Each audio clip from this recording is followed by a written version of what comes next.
na ja wpierdalała. Babka też zaczęła.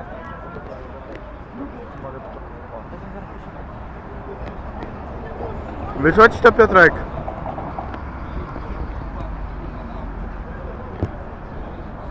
Ja tam nic nie widzę.